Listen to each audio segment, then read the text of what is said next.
সালামু আলাইকুম রহমতুল্লাহি ওয়া বারাকাতুহু। আক্তার মল্লিক চ্যানেলের পক্ষ থেকে সবাইকে জানাচ্ছি আন্তরিক প্রীতি এবং শুভেচ্ছা। সবাই কেমন আছেন? আশা করি সবাই ভালো আছেন। আলহামদুলিল্লাহ, আমিও ভালো আছি আলহামদুলিল্লাহ। নতুন আরেকটি ব্লগ নিয়ে হাজির হলাম আপনাদের সামনে। এই বাড়িটি দেখতে পাচ্ছেন, এই বাড়িটি নিয়ে ছোট্ট একটি কাহিনী আছে। এই যে বাড়িটি দেখতে পাচ্ছেন, এই বাড়িটি এরকম ছিল না। এই বাড়িটি ছিল ছোট্ট একটি ছাপরা। কোনো রকম একটি টয়লেট ছিল, টিউবওয়েল ছিল না এবং পাকের ঘরও ছিল কোনো রকম ভাবে। এটি সে মামার বাড়ির ওয়ারিশ পেয়েছিল। তারা দুই ভাই এক বোন, দুই ভাই বোন। ভাই থাকে শ্বশুর বাড়িতে, আর বোনটি থাকতো এই জায়গা।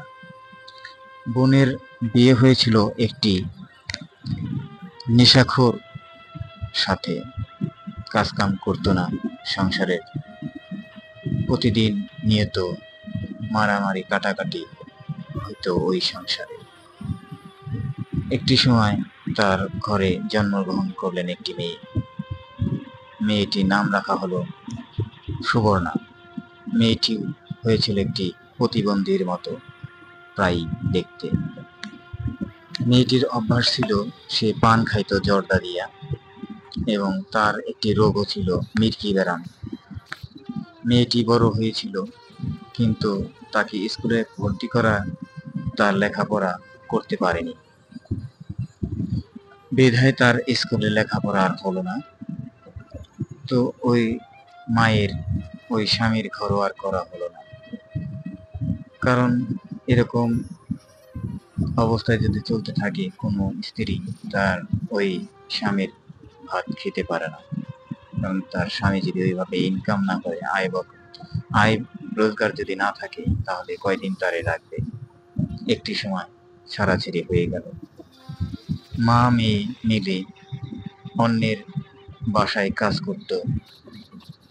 কাজ করে যে খাবার পাইতো, ওই খাবার দুই মাইজি ভাগ করে খেতেন এবং দিন চালাতেন কোনো রকম ভাবে। এভাবে চলতে চলতে অনেক বছর কেটে যায়। হঠাৎ করে তার দ্বিতীয় আরেকটি বিয়ে হয়ে যায়। বিবাহ বন্ধনে আবদ্ধ হয়ে যায় সে আবার। সেই স্বামীর নাম ছিল রাজ্জাক। সেই স্বামী গাড়ি চালাইতো, driver. Gabtoli to Chittagong route গাড়ি চালাইতো। লোকটি খুব ভালো ছিল এবং ওই মেয়ের দেখাশোনাও করতো। করতে করতে একটি সময় তার কোল জোরে আসলো আরো একটি মেয়ে, নাম রাখা হলো সোহানা। সেই মেয়েটিকে লালন পালন করতে করতে একটি সময় বড় হয়ে গেল। সেই মেয়েটি স্কুলে ভর্তি করে দিল ক্লাস 1-এ। লেখাপড়ায় ভালো, বিদ্যা বুদ্ধিতেও ভালো, পারদর্শী। রুল নং 1-এর বরাবরই 1 হইতো। লেখাপড়া খুব ভালো ছিল, হাসি খুশি ছিল মেয়েটা। দেখলেই হেসে দিত। ওর হাসি মুখটা যেন দেখেই মনে হয় মনটা কেড়ে নিত উল্টি। এমন মেয়ে, কিউট একটি মেয়ে, মাথায় চুলও যেমন ছিল, সুন্দর দেখতে, শুনতেও সুন্দর ছিল। তো মেয়েটি এক সময় বাবা মায়ের কাছে আবদার করলো যে আমাকে একটি ঘর বানাই দেওয়া লাগবে ওয়াল করে। মানুষের ওয়াল করা ঘর আছে, আমাকে ওয়াল করা কেন ঘর নেই? সেই বাপে মেয়ের কথা শুনে বাপে এই ঘর নির্মাণ করলো, টয়লেট নির্মাণ করলো এবং টিউবওয়েল দিল এবং সাথে একটি পাকের ঘরও দিয়ে দিলেন। আপনারা দেখতে পাচ্ছেন সেই ঘরগুলো, সেই জিনিসগুলো, পরিপাটি করা ঘর বাড়ি, সবকিছু গ্রিল সহকারে মোটর পর্যন্ত সেটিং করে দিল সেই বাড়িতে। এবং আপনারা দেখতেই পাচ্ছেন। তো ঘর এই সমস্ত ঘর বাড়ি তৈরি করতে অনেকগুলো টাকা তাদের ব্যয় হয়ে গেল। এসে পড়ল করোনা। করোনা আসাতে মনে হয় তাদের ঘরে নেমে এলো দুঃখ দুর্দশা। এক একটা দিন যেন নয়, যেন বছর চলে যেত তাদের। দুঃখ কষ্ট নিয়ে বেঁচে থাক, লড়াই বাঁচার লড়াই করে চালিয়ে যেত। চেয়ারম্যান মেম্বারদের কাছ থেকে কিছু পেতেন, ও দিয়েই তারা দিন চালাইতো, কারণ কর্ম নাই। গাড়ি ছিল তার চালান পেশা, কিন্তু গাড়ি রোডে চলতো না। এভাবেই দিন চলতে চলতে একটি সময় করোনা ভাইরাস দূর হয়ে গেল দেশে থেকে। তখন কাজে আবার যোগদান দিলেন। সংসার আবার দিব্যি ভালো চলতেছিল। হঠাৎ করে নেমে আসলো আরো একটি কালো মেঘের ছায়া তাদের জীবনে। মেয়েটির মা ধীরে ধীরে অসুস্থ হয়ে পড়ে। কাল জ্বর হয়, পরশুদিন পেটের ব্যথা হয়, তারপরের দিন মাথা ব্যথা, যন্ত্রণা, এইরকম অসুখের পর অসুখ থাকতো। বহু চিকিৎসাপাতি করার পরও সে সুস্থ হয়ে ওঠেনি। একটি সময় তাকে ঢাকা নিয়ে গেল। ঢাকা নিয়ে গিয়ে পরীক্ষা নিরীক্ষা করে দেখে যে তার স্তন ক্যান্সার হয়েছে। ডাক্তারে বলল এটা অপারেশন করতে হবে। সেই ডাক্তারের কথা মতো অনুযায়ী অপারেশন করলো। ভালো ওষুধও শুরু করে দিলেন, ওষুধ খাওয়া শুরু করে দিলেন। আস্তে আস্তে দিন যায়, সে মৃত্যুর কোলে ঢলে পড়ে। বহুত চিকিৎসাপাতি করার পরেও যখন ফল ভালো হলো না, একটা সময় সে তরতাজা একটি মানুষ ছিল, স্বাস্থ্য মাস্ত ভালো, সেই মানুষটি হয়ে গেল কঙ্কালে পরিণত। সে কবরে তার শুধু হাড্ডিখানা নিয়ে যেতে পেরেছে, আর কিছুই নিয়ে যেতে পারেনি কবরে। একটি সময় আল্লাহ পাখিটা সারা দিয়ে সে চলে গেলেন এই পৃথিবী ছেড়ে। মেয়ে দুটির কপালে নেমে আসলো দুঃখ দুর্দশা, কে বা আর দেখে। এভাবেই তার দাফন কাফন হয়ে গেল, এবং তার বাড়িতে দুঃখ দুর্দশা নেমে আসলো মেয়ে দুটির জীবনে। মেয়েটি স্কুলে আর যাওয়া হয় না, তো মেয়েটি লেখাপড়াও বন্ধ হয়ে গেল। একটা সময় ওই বাপে ওই বড় মেয়েকে দেখতে পারে না, কারণ বড় মেয়েটির চল চালনে ভালো না, আচার ব্যবহার ভালো না। ওই ঘরে থাকতো, ওই ঘরে পায়খানা প্রস্রাব করে মাহাইতো, কিন্তু পায়খানা প্রস্রাব যে সে করছে, সে যে পরিষ্কার করবে সেটাও সে বুঝতো না। তাই তাকে তার মামার বাড়ি পাঠিয়ে দেওয়া হইল। সেই মামার বাড়িতে গিয়ে কয়েক মাস থাকার পরেই সে পানিতে পড়ে মারা গেলেন। এই পৃথিবী ছেড়ে সেও চলে গেলেন। তার ওখানেই দাফন কাফন হয়ে গেল। মা মেয়ে দুজনেই পরপারে চলে গেলেন। রয়ে গেল ছোট মেয়েটি তার বাবার কাছে। তার বাবা যুক্তি বুদ্ধি করে ওই বাড়িটি বিক্রি করে দিল তার এক খালার কাছে। খালা বলতে তার মামাতো ওই মেয়ের যে মামা ছিল, মায়ের যে মামা ছিল, সেই মায়ের মামাতো বোনের কাছে ওই বাড়িটি ওই তার হাজবেন্ড বিক্রি করে দিল। বিক্রি করে দিয়ে সে মেয়েকে নিয়ে চলে গেলেন ঢাকা শহরে তার আগের ঠিকানায়।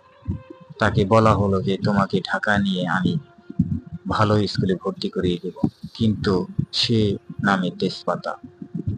সে তার কপালে আরো দুঃখ দুর্দশা নেমে আসলো। আসলে মা ছাড়া সন্তান যেমন, স্বামী ছাড়া স্ত্রী তেমন, কেউরই মূল্য থাকে না। মা থাকলে ছেলে মেয়ের কদর আছে, মা না থাকলে ছেলে মেয়ের কদর নেই। কিছু কিছু বাবা আছে এরকম, কিছু কিছু মা আছে এরকম, সব মা বাবা একরকম নয়।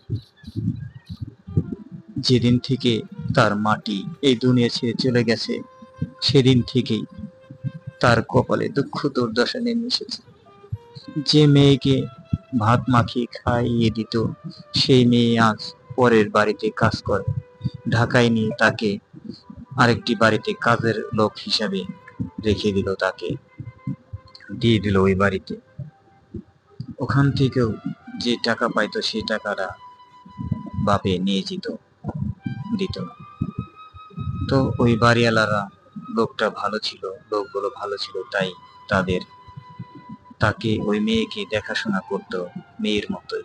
তাকে একটি স্কুলে ভর্তি করিয়ে দেয়। স্কুলে লেখাপড়া শেষে এসে সে বাসার কাজ কর্ম করত এবং কাজ করার মতো তৈরি করে নিয়েছিল সেই বাড়িওয়ালারা। তার মায়ের মতো আচরণ করে ভালোবাসা দিয়ে কাজগুলো শিখিয়ে দিয়েছিল। আস্তে আস্তে সেই মেয়েটি বড় হতে থাকলো। মেয়েটি বড় হওয়ার পরে বাড়িওয়ালারা বলতো, এই মেয়ে তো আর আমার বাসায় রাখা যাবে না, এই মেয়েকে এখন নিজেই গার্জেন সেজে বিয়ে দিতে হবে। তাই ওই মেয়েটিকে ভালো একটি পাত্র দেখে বিয়ে দিয়ে দিল, সম্পন্ন করে দিল সেই মেয়েটির বিয়ে, ভালো ছেলে দেখে বিয়ে দিয়ে দিল। এই দূরই আমরা শুনেছিলাম তার গল্পটি। দেখুন কি নির্মম পরিহাস, একজন পিতা এরকম হতে পারে, একজন মা এরকম হতে পারে। যার এই দুনিয়াতে মা নেই সেই বুঝে তার কত যন্ত্রণা, কত কষ্ট। যার পিতা নেই সেই বুঝে পিতাহারা কত যন্ত্রণা, কষ্ট। আসলে একজন সৎ নারী বুঝতে পারে স্বামীর কি কদর। অসৎ নারীরা কখনো বুঝবে না স্বামীর কদর। স্বামী যদি একবার এই জীবন থেকে চলে যায়, তার আর দুঃখের শেষ নেই। মা যদি একবার চলে যায়, তার আর দুঃখের শেষ নেই তাদের। এরকমই একটি জীবন চলে গেল পার হয়ে। তো আপনারা সবাই দেখে শুনে থাকবেন, ভালো থাকবেন, সুস্থ থাকবেন এবং যার যার প্রতি খেয়াল রাখবেন, যার যার মা বাবার প্রতি খেয়াল রাখবেন। ছেলে সন্তান, মেয়ে, যে যাই হোক, সবার খেয়াল রাখবেন। এরকম আচরণ আপনারা কেউ করবেন না, প্লিজ। তো আমার এই গল্পটি আপনাদের কাছে কেমন লেগেছে কমেন্টের মাধ্যমে জানিয়ে দিবেন। আর যদি কোনো ভুল ত্রুটি হয়ে থাকে, আমাকে ক্ষমা সুন্দর দৃষ্টিতে দেখবেন এবং আমাকে মাফ করে দেবেন। আমার ভিডিওর পাশে থাকবেন। হতে পারে এটা আমার শেষ ভিডিও। আমি কি বলতে পারবো কাল আমি বেঁচে থাকবো? বলতে পারবো না। একদিন এই দুনিয়া ছেড়ে আমারও যেতে হবে, সবাইকে যেতে হবে। আমার ছেলে মেয়ের জন্য আপনারা একটু দোয়া করবেন। আমি ওইরকম বাপ নই, আমার ছেলে মেয়েকে এক নজর না দেখতে পারলে আমার খুব কষ্ট হয়। ওদের দাবি দেওয়া যদি আমি না মানতে পারি, তখনও আমার খুব কষ্ট হয় যে আমার ছেলে মেয়ে এই জিনিসটা পেয়েছে, আমি তাদের সময় মতো দিতে পারি না, খুব কষ্ট হয় আমার। আমি ওইরকম নই। তো আমার জন্য সবাই দোয়া করবেন এবং আমার ছেলে মেয়ের জন্য দোয়া করবেন। আশা করি আপনাদের ভিডিওটি ভালো লাগবে। এভাবেই একটি কাহিনী শেষ হলো। আশা করি ভিডিওটি আপনাদের ভালো লাগবে। আমি ভিডিও করতে করতে আমার দোকান পর্যন্ত এসেছি। গল্পটি শর্টে কাটে মেরে দিয়েছি, তাই এত বড় হয়েছে। ভিডিওটি অনেক বড় হয়ে গেছে, আপনারা আমাকে ক্ষমা সুন্দর দৃষ্টিতে দেখবেন। একটি কাহিনী বলতে গেলে পুরো কাহিনীটা যদি সাজিয়ে না বলা যায় তাহলে ভালো লাগে না। এই কাহিনীটি বাস্তব কাহিনী, আমার বাড়ির পাশে হয়েছে। এটি পাড়া প্রতিবেশী, খালা লাগতো আর খালাতো বোন লাগতো, এই আর কি জীবন কাহিনী। দেখেন, যার জন্য বাড়ি করলো, যার জন্য সবকিছু করলো, তাদের থাকার ভাগ্য হলো না ওই বাড়িতে, তার থাকার ভাগ্য হলো না। আসলে আল্লাহ পাকই নির্ধারণ করে রেখেছে কার কোন জায়গা থাকা উচিত আর কোন জায়গা থাকা উচিত না। আল্লাহই ভালো করেন। হয়তো ওই মা বেঁচে থাকলে এরকম ভালো ঘরে বিয়ে দিতে পারতো কিনা আমি জানা ছিল না। হয়তো আল্লাহ এটাই চেয়েছে যে দেখ, মা বাবা ছাড়াও আমি সবকিছু করতে পারি। এটাই আল্লাহর ইচ্ছা ছিল, তাই এভাবেই হয়েছে। তো আল্লাহ যেসবকে যেটাই করে ওটাই হাসি মুখে মেনে নেবেন এবং মেনে নেব, যে আল্লাহ যা করেছে আল্লাহর ভালোর, আমাদের ভালোর জন্যই করেছে, আমাদের মঙ্গলের জন্যই করেছে। আমরা শুধু শুধু দোষ দেই, আল্লাহ তুমি এটা করলা কা, আল্লাহ তুমি তাকে না নিয়ে আমাকে নিয়ে যেটা, না, এটা নয়। আল্লাহর যেটা ভালো হয়েছে সেটাই করেছে। আলহামদুলিল্লাহ যে আপনি আপনাকে আমাকে আল্লাহ আদৌ সুস্থ রেখেছে, ভালো রেখেছে, শুকরিয়া আদায় করবেন আল্লাহ পাকের কাছে। আল্লাহ যখন যাকে ডাক দিবে তখন ওই ডাকে সাড়া দিয়ে চলে যেতে হবে পরপারে। ধন্যবাদ সবাইকে। ভালো থাকবেন, সুস্থ থাকবেন, নিজের যার যার খেয়াল রাখবেন। আল্লাহ হাফেজ।